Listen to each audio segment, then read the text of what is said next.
yogic beliefs in our brain, okay, activating our brain and certain aspects of our brain can increase healing. Meditation can increase healing. Check out Sadhguru. He is a guru, a yogic guru, and he explains his understanding and the yogic understanding of life and the human mind and body and all of that in such a way to where you understand your connection to God. The yogics believe in the Brahman, I think it's Brahman, and it is the dance of life where we are all God trying to fool ourselves that we are merely human. And the dance goes between us trying to convince ourselves that we are only human and our realization that we are actually God. So if you've ever done anything that was surprising or a miracle, or you went through a hard time, you were in a life or death situation or any kind of situation or struggle, and you came through it because you had an epiphany. I've had many of these epiphanies of how much pain I can bear, how much fear, how much hatred, how much, and what I've realized is that, we should always seek to empower and uplift others. Like the native tribes all over the world, who all had the same understanding. We once had it in our cultures before it was wiped out by religion, that the strong protect and serve the weak. The strong empower the weaker. We all work towards common goals and uplifting, those around us and uplifting our communities. Not just uplifting ourselves or our family unit, but actually uplifting those around us and helping those.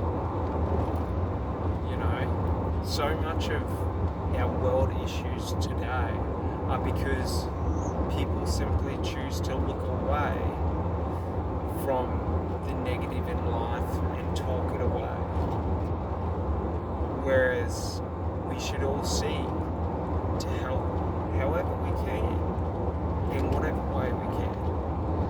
It doesn't matter how big or small.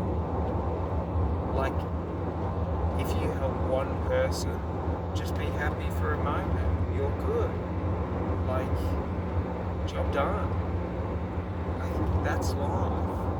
If we can help anyone, that's what breeds joy and love into the life, is helping others and being of service and caring for others.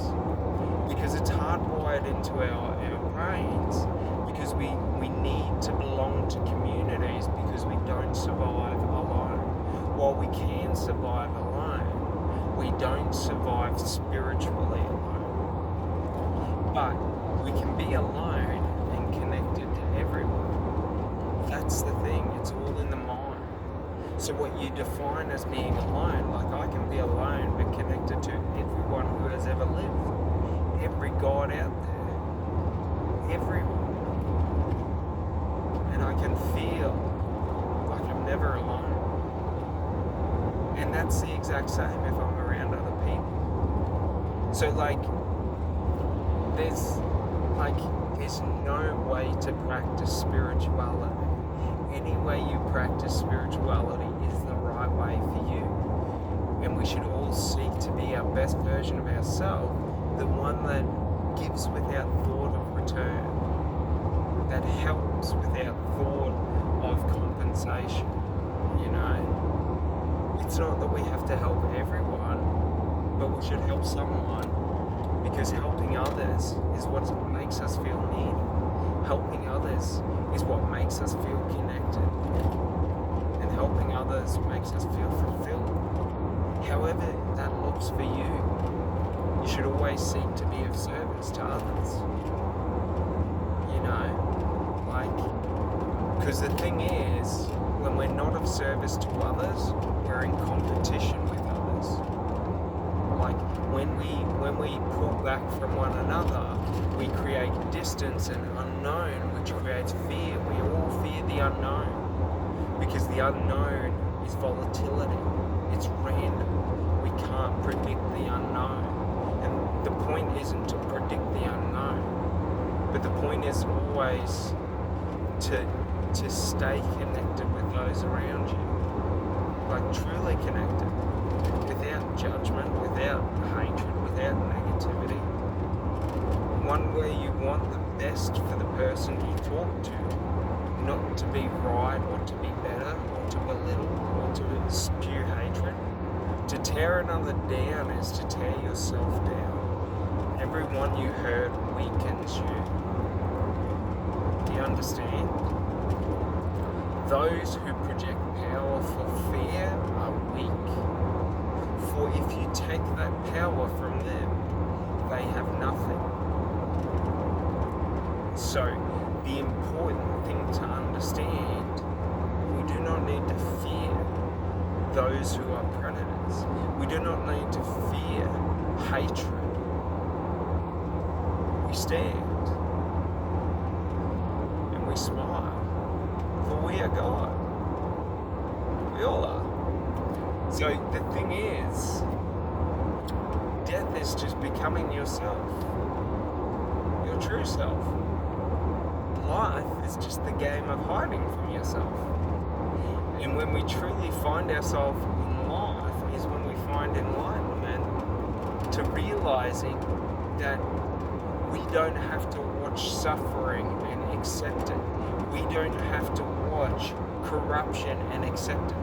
We don't have to watch hatred and accept it. But we don't have to respond in the same. For if we fear no death, fear no harm, and we walk as if God walks beside us, and behind us is a legion of everyone who has ever lived, we can stand smiling and meet whatever fate. And if it is God's will that I should die, know that I am happy, for now I know it was wrong. To die in pursuit of your dreams and being your authentic self is the ultimate death, because it's a free death. Dying in fear of who you were, or what's going to happen next. Just know, in whatever form God chose, you'll be God and with God, and then you'll be human again. Or maybe you'll be a tree, or maybe you'll be an animal, whatever you want to experience. That's the point in the game of life, is that we are born to experience, and then we die, and then we are reincarnated to experience again. Because if there were a God, and God was the universe, what's the point of the universe if you cannot experience it? So we are God trying to experience Himself. And that is why when you understand and you truly connect with God authentically as yourself, you realize and become God. For you are just God trying to experience Himself, and Himself is life. So to understand this is to reach enlightenment, and that's all it is. It's a game between when we get caught up in the physical world and the material world in our day-to-day life, and then when we have the sense of realization that we are actually connected to all life, and we are all life. So when you see a dog, you are that dog. That is why you feel bad if you're mean to a dog, and you feel good if you show it love. For that dog is just a reflection of you back to yourself, and that dog is God. Do you understand? Everything is God. That is the greatest liberation of life. That nothing matters, and we are just God, experiencing God. And we can be demonous, hateful gods, or we can be the most compassionate, caring, gracious gods. It's your choice. It's my choice. In every moment, we can choose to put people down or pick people up. And that is the understanding of your connection to God and my connection is just through my actions God speaks. Through my words, through my thoughts, through my beliefs, God speaks in the form that I choose, or like consciously choose or unconsciously choose. And when we unconsciously choose it, we are subject to our environment, because we are God with his hands off the steering wheel of life. When we are consciously choosing what we want in life and who we want to be, we get God with his steering wheel, hands on the steering wheel of life, choosing the direction of life, of reality. We all can create the reality we want on this earth. We can all create heaven on earth, or we can create a hellish war zone. Like, the choice is ours. And should someone bring weapons against me, know that no weapon forged by man will prosper. For I walk with God. And should I fall, know that I fall without fear, for I have known God. Should I cower, know that God stands in front of me, and that my cowering is just a prison of my mind. So there is nothing to fear in life or death, for I am life and death in every moment. To be alive is to have been dead, and to be dead. To be dead is to have been alive, and to be alive. Like yin and yang. That's it. Yin is no greater than yang. They are balanced, they are equal. In every action, the good and bad is equal. It is neither side of it. If I choose to see things that happen to me as being bad and things that happen to me as being good, that is my choice. But purely it is a choice, it is not reality. So understanding this allows us to understand that, like, in life, it doesn't matter what happens, we can all choose to be amazing and have amazing and do amazing things and create miracles. We can create sight for the blind through medicine, through technology. We can cure, or not even cure, but we can end hunger through farming and industry and compassion and caring. Not looking away when we see things that we cannot, we can't handle. We have to look at the evil in the world, the harm, the bad, the suffering. And we have to make a conscious choice to not allow that in our environment. To stand for those who cannot stand for themselves. To pick up those who have been beaten down. To feed those who are hungry. To give opportunity to those who have none. To shelter those in need, regardless of who they are. And should they come against you, just know, defend yourself. Should helping others have them turn on you in hatred and attack you, defend yourself and know God stands with you. Every blow from your hands will amount to a brick wall hitting their face. Know that every blow will go through God before it hits you, and He will soften the blow and strengthen you, because in that moment He will be behind you, holding you up. Have that determination and that courage to know that you are safe, that you are fine, and that even if you give and someone takes your life, it is okay, for you fall into God's arms. That is it. So if we act without fear, if we act without,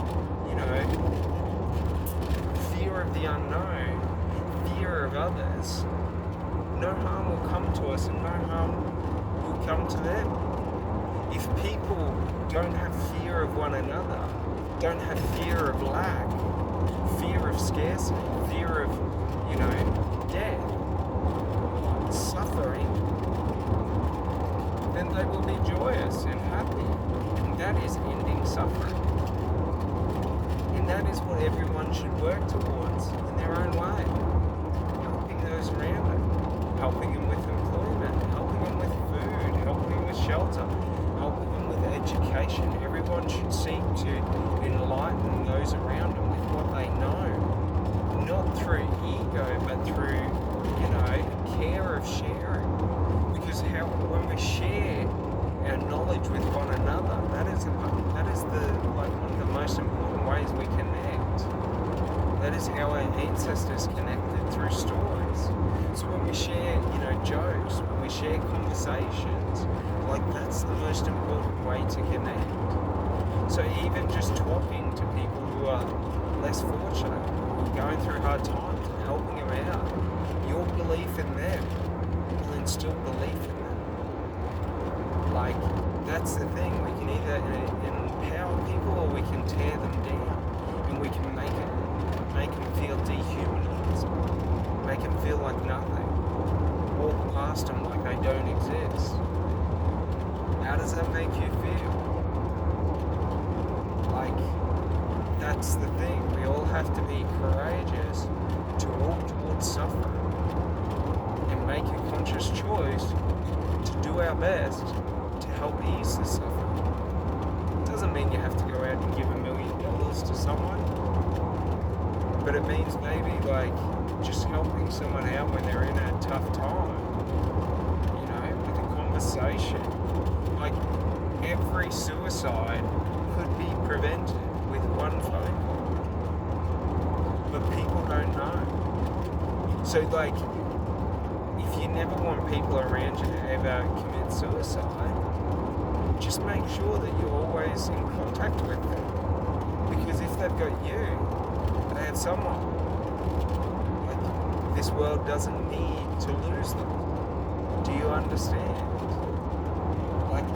It is vital that we start investing into each other and giving back and connecting, because we are becoming so disjointed from one another that we are becoming hatred is being spewed, war, suffering, genocide. We care more about the material things we have to show off to other people we don't care about than showing love to those we care about and caring for those in need. That's the thing. We have to end that, because if we don't, it's only us that will suffer. Everyone. For if you ever get into need, there will be no one there for you. So that is why we give back to those, and we be there for those who need us, is so that we, when in need, will have someone with us. So we don't have to go through it alone. For not many people can deal with that. And those most vulnerable tend to take their own life. Alright, that finishes off this one, and I hope you sort of understand what I say, because understanding this is just a choice. If you choose to believe what I say as being true, it is true, and you get the power of it. If you choose to believe that it is false, it's useless information. So the important thing to understand when listening to people is, if you listen to people, choose to believe what they say as being true. Choose to believe they're not trying to fuck you. You know what I mean? But do your due diligence and know who you listen to. It's very important, because the wrong people will get into your mind and they will manipulate you into believing all sorts of things. All you have to do is look around and you will see evidence of this throughout society. We need to change this, each of us in our own way, however we can.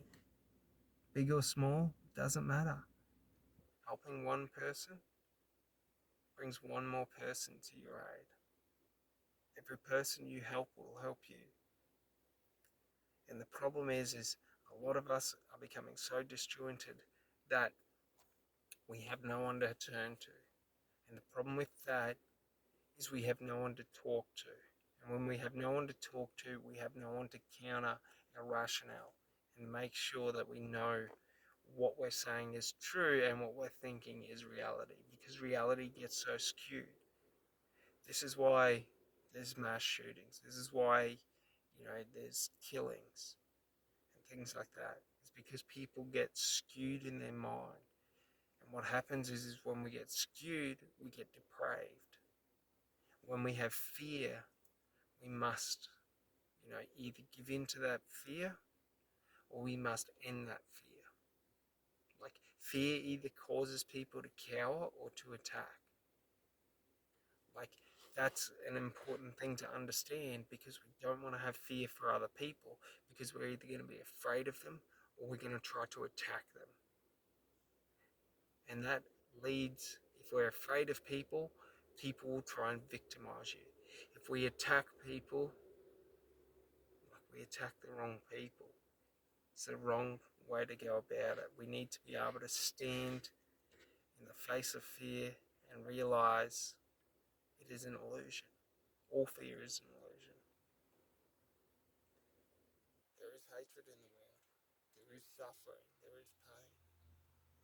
But just know, being afraid of it doesn't matter. It's not real. If you choose to suffer through pain, you suffer through pain. If you choose to jump with joy because of pain, you jump with joy because of pain. Like, whatever you think of being your reality, you create within your mind. And if you understand how to connect to God, all you have to do is close your eyes and talk. And you'll hear Him in the conversation you have. But you have to be authentic and honest. The way I describe praying to God is you have to be at that point, if you really want to hear Him, to where you're authentically in tears, in humility and humbleness, like with a pure heart, without intent. Don't ask for strength. Ask for Him to help you through any struggle. Because going through the struggle is what will give you the strength. And you just need to know someone's there with you, because that will give you the strength. If you don't have the strength to go through it, you'll have God's strength. Do you get it? Like, whatever we think of as being real is real. Whatever we think of as being true is true. All right. Have a great day. Bye.